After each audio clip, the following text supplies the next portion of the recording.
Vamos falar de Vasco e Flamengo, jogo confirmado para o estádio do Maracanã. Chegaram a um acordo. O jogo que será realizado no dia 19 de abril pelo Campeonato Brasileiro, e o anúncio foi feito pelo CEO do Vasco nesta segunda-feira. O local do clássico vinha sendo tema de debate nas últimas semanas. O Vasco enviou um ofício ao batalhão especializado em policiamento nos estádios, solicitando que a partida fosse realizada em São Januário.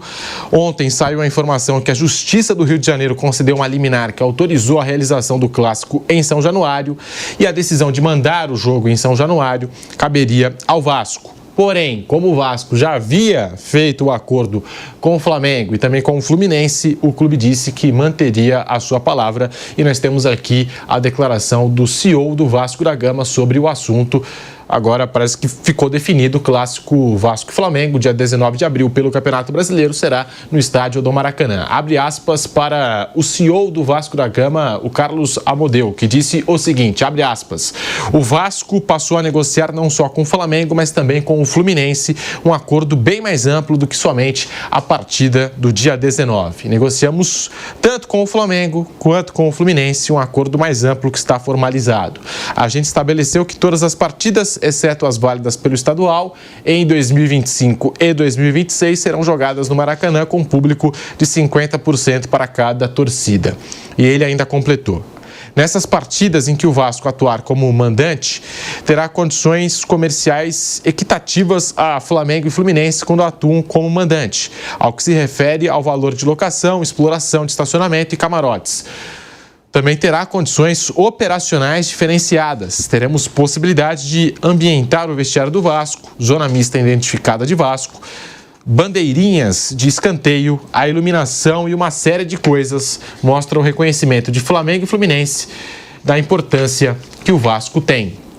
Daí, portanto, o CEO do Vasco da Gama, Bruno Prado, a gente comentando aqui no Bate-Pronto da Jovem Pan, parece que o assunto foi resolvido, um assunto que tomou conta aí dos noticiários e dos debates nos últimos dias, mas o clássico Vasco e Flamengo definido no Maracanã, dia 19 de abril. Bruno Prado. E os clubes acordaram isso, né? Então é o melhor cenário mesmo, né? O melhor estádio para receber um clássico, né? Lá no Rio de Janeiro. Então, os times, né, conseguiram um acordo, teve a liminar na justiça, mas os clubes combinaram. Então, o melhor, o clássico no Maracanã. Acho que o Vasco tem direito de querer jogar em São Januário, é o seu estádio, como mandante ele tem esse direito, mas se houve esse acordo entre os times e o melhor palco possível é o Maracanã, né, com as duas torcidas. Então, acho que está tudo certo, acho que acaba da melhor maneira. Mauro César, está aí, definido Vasco da Gama e Flamengo, dia 19 de abril.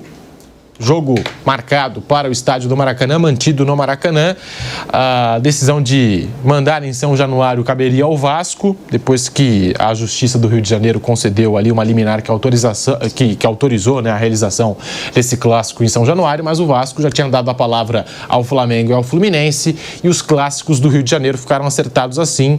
Flamengo e Vasco, Fluminense e Vasco e assim por diante. Esses clássicos serão disputados em 2025 e 2026 no Maracanã. Mauro César. Acho ótimo isso, porque acaba com essa discussão. Se o Vasco está satisfeito com esse acordo, me parece mais razoável, né? O importante é o seguinte: se o Vasco jogar no Maracanã, ele tem que ter direitos e deveres iguais aos de Fluminense e Flamengo. Quanto eles pagam para jogar no Maracanã? Paga igual. Tem direito a arrecadar com o quê? Com bar, com estacionamento, tem que ter o mesmo direito. Ele é o mandante, então ele assume todos os riscos. Se jogar no Maracanã e não tiver público, o prejuízo também é dele. Então, igualzinho o Fluminense jogando lá, o Flamengo jogando lá. É a mesma coisa. Eu acho que assim é bem razoável. Claro que o consórcio é Flamengo e Fluminense, tem a responsabilidade de manutenção do estádio, então para o Vasco jogar regularmente é preciso um ajuste como esse que eles fizeram, parece que é bem razoável. Acho que o Vasco estava no seu direito de jogar em São Januário, isso aí jamais foi questionado, pelo menos por mim. Eu posso até achar que o jogo seria mais legal no Maracanã, com duas torcidas, eu penso assim. Mas é um direito que não se discute. Se quer jogar em São Januário, joga lá. E essa liminar foi concedida a partir de uma iniciativa de um torcedor que entrou com esse recurso, e a juíza, de maneira pertinente, determinou que o jogo, caso o Vasco assim quisesse, não quer mais, fosse São Januário. Porque o policiamento, a Polícia Militar do Rio de Janeiro tem o BEP, que é o Batalhão Especializado em Policiamento de Estádios, que vetou o jogo São Januário por questões de segurança. Ora, bolas, um batalhão que se dizia especializado em segurança de estádio de futebol não consegue fazer a segurança de 1.000 torcedores do Flamengo, isolando-os dos demais num jogo em São Januário. Se ele não consegue isso, é melhor desmanchar esse batalhão. Então, não tem competência para isso. Ah, mas houve briga da última vez, confusão. Ok, então que se tome agora as medidas preventivas para que não aconteça isso. Agora o jogo vai ser no Maracanã, tudo resolvido, então segue em frente, esse assunto vai ficar para trás. E o Pedrinho, presidente do Vasco, infelizmente, em algum momento levantou a possibilidade, né, de um jogo com torcida única, o que é abominável, e para mim é o único ponto que eu discordo do Pedrinho nisso tudo. Tudo que ele falou de jogar São João direito dele, mas falar em torcida única, pelo amor de Deus, né, Pedrinho? Isso aí, não faça mais isso. Não faça mais isso. Deixa essa praga já está aqui em São Paulo, quer levar para o Rio de Janeiro também? Falando em Vasco, Pedrinho, planejamento do Vasco, o Vasco que poupou a maior parte do time na derrota contra o Corinthians por 3-0 aqui em São Paulo, em Itaquera, pelo Campeonato Brasileiro, e vai usar os titulares contra os venezuelanos do Puerto Cabello, da Venezuela.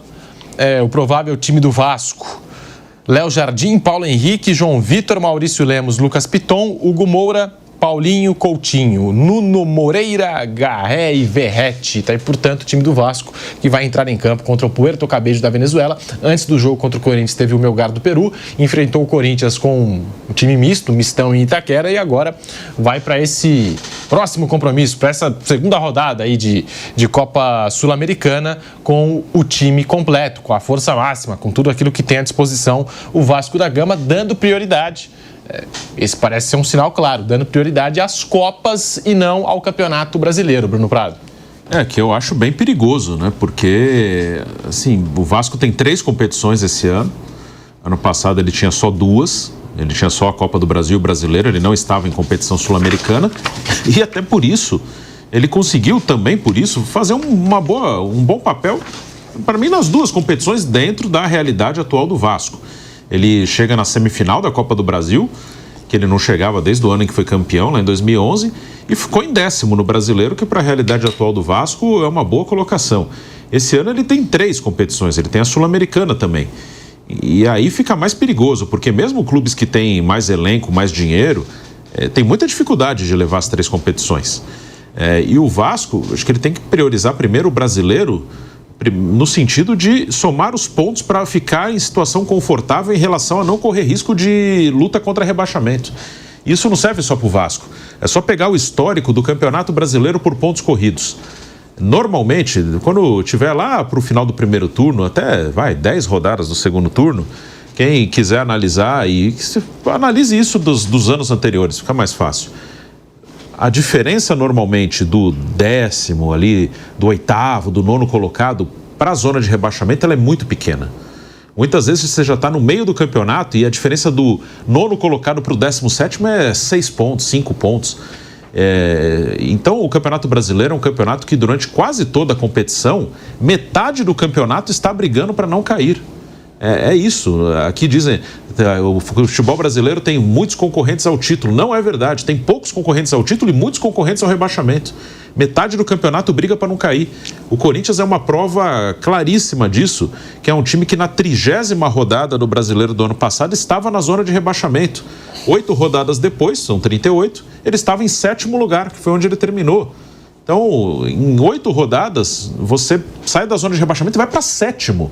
Essa é a realidade do Campeonato Brasileiro. Metade ou até mais da metade passa o campeonato mais brigando para não cair do que por outra coisa. E o Vasco vai estar nessa metade que vai estar brigando para não cair. E às vezes o que define se você vai cair ou não é você priorizar um pouco mais o campeonato, é sair cedo de uma Copa. Então eu acho que na situação do Vasco, que a primeira preocupação tem que ser somar esses pontos para ficar confortável, prioridade total no Brasileiro. Se lá na frente, não vai cair mais, está tranquilo, e ainda estamos vivos nessa Copa, aí vamos na Copa. Mas até ficar numa situação tranquila, acho que tem que priorizar totalmente o Campeonato Brasileiro. O Atlético Mineiro, ontem a gente deu esse exemplo, o Atlético Mineiro chegou na final das 2 Copas, perdeu a final da Copa do Brasil para o Flamengo, perdeu a final da Copa Libertadores para o Botafogo e ainda correu o risco de cair no Campeonato Brasileiro, tendo um elenco melhor do que o do Vasco.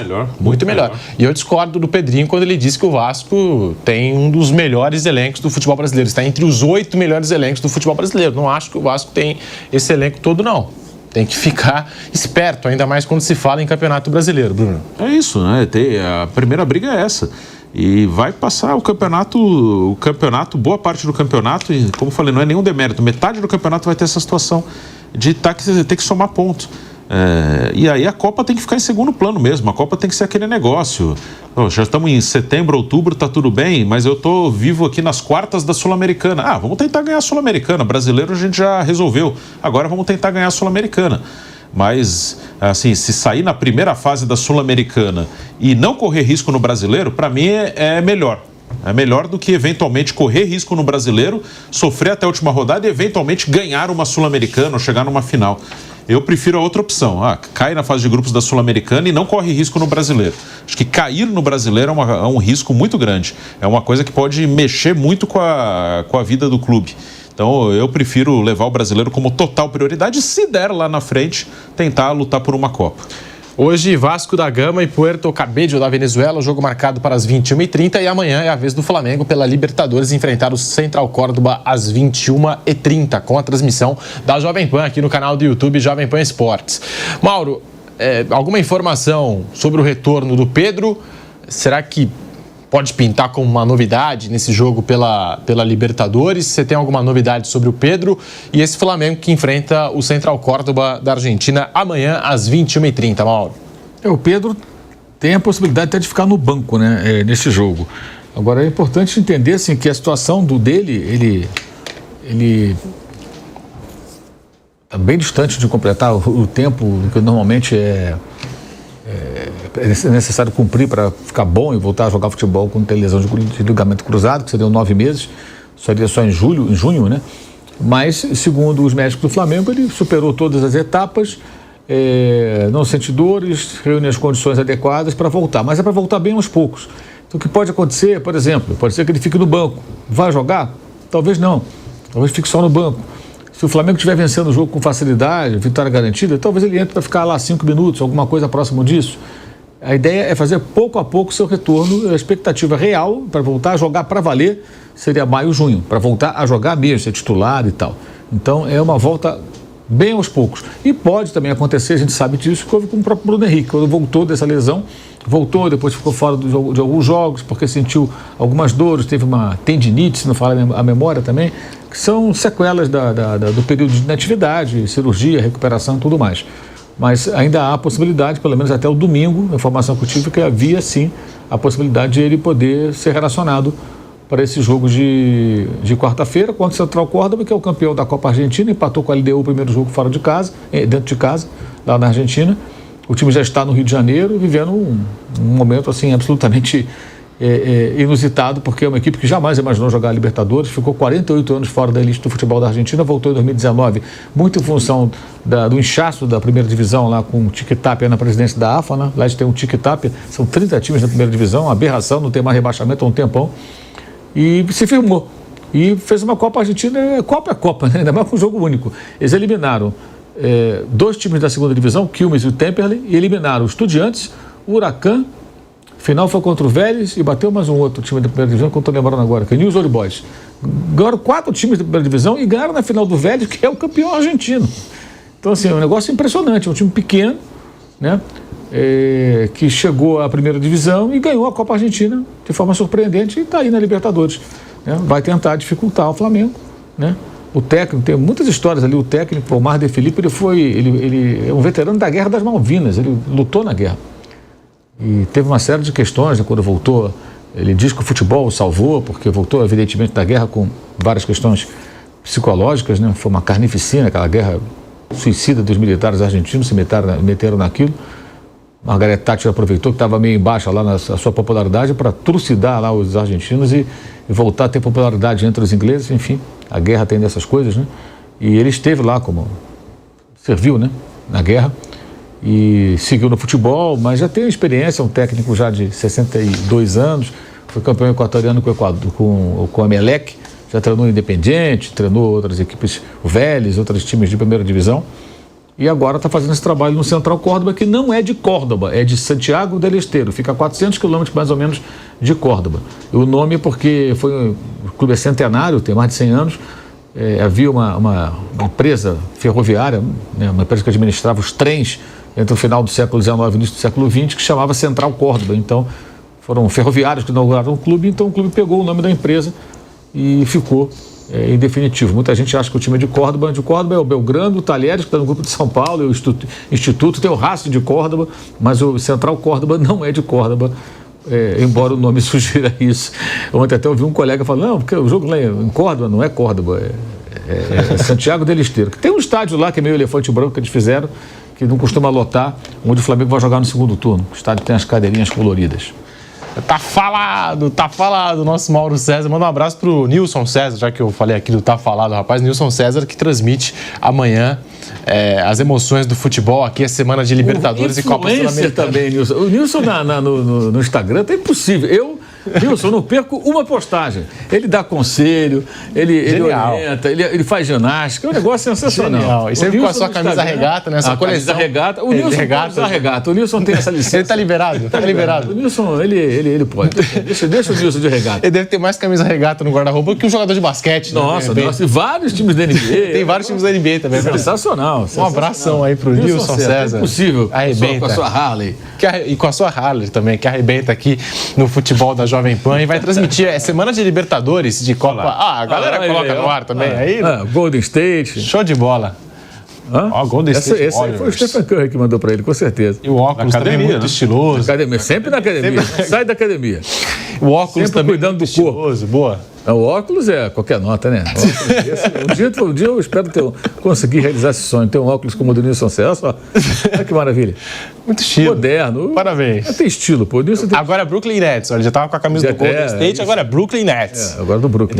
Ele tem várias camisas aí da NBA. Boa, Nilson. Tamo junto. Vai transmitir as emoções do futebol aqui pela Jovem Pan, nessa semana de Libertadores e de Sul-Americana. Flávio, o retorno do Pedro é uma boa notícia, né? É uma ótima notícia, mas vamos devagar, né? Isso tem que tomar muito cuidado, já ficou bem claro que estão queimando algumas etapas, tem que ser muito vagaroso. O que eu não concordo é com aquelas pessoas que falam assim, não, tem que recuperar o jogador para jogar o Mundial. Eu acho que o Pedro, o planejamento tem que ser segundo semestre. Para qualquer equipe aqui do Brasil, da América do Sul. Não pode ficar focando em Mundial, com todo respeito. Vai ser uma competição muito legal, muito bacana. Eu estou curioso para saber como é que vai ser, mas os sul-americanos não têm chance contra os europeus. Não, zero. Mas o problema maior, Pedro, é que não adianta forçar, porque você vai... os médicos, os fisioterapeutas e tal, hoje há uma evolução muito grande na medicina esportiva. O Brasil é um dos países que tem realmente uma medicina esportiva e centros de recuperação de alto nível, mas tem uma parte que o corpo humano tem que fazer, e isso demanda tempo, não adianta, não tem jeito. Você não cura de uma hora para outra, tem coisas que você precisa do tempo, você precisa da natureza fazer o seu trabalho no seu tempo. Se forçar isso, dá problema.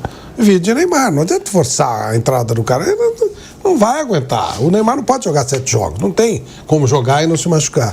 Tanto é que a recuperação está muito difícil.